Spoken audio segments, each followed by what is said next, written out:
পাহাড়ি ঢল ও টানা বৃষ্টিতে নওগাঁর রানীনগরে ছোট যমুনার পানি বাড়লে তীব্র ভাঙন দেখা দেয়। ঝুঁকিপূর্ণ হয়ে ওঠে বেড়িবাঁধের সড়কটি।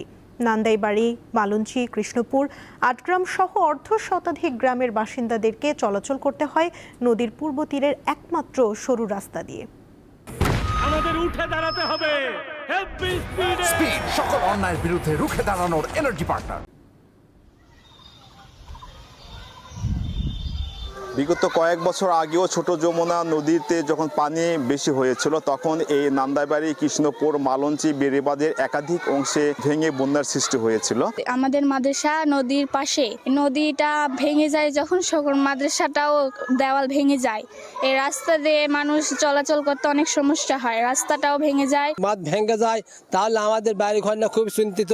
প্রত্যেকটা রাতে জায়গায় থাকতে হয়, মানে যখন ফুল থাকে নদীতে কখন ভেঙে যাবে তার কোনো গ্যারান্টি নাই। এখানে যদি ভেঙে যায় তাহলে দুটাই জেলা, নওগাঁ এবং নাটোর, অর্থাৎ রায়নগর থানা, সিংড়া থানা, নাটোর আত্রাই থানা, তিনটা থানা কিন্তু প্লাবিত হয়ে যাবে। ফসলাদি কোনো কিছু হবে না। বস্তা মারে, বাঁশ দিয়ে বেড়া দেয়, মাঝে মাঝে ওই আবার ভেঙে যায়।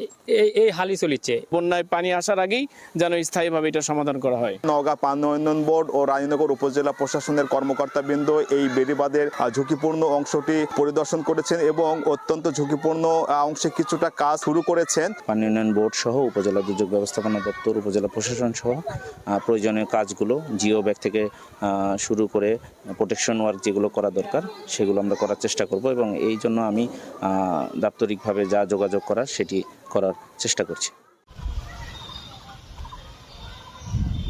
স্থানীয় বাসিন্দাদের দাবি যেন অতি দ্রুত এই ঝুঁকিপূর্ণ 6 কিলোমিটারের বেড়িবাঁধ স্থায়ীভাবে মেরামত করে দেওয়া হয়। আব্দুর রৌফ, দীপ্ত টিভি, নওগাঁ।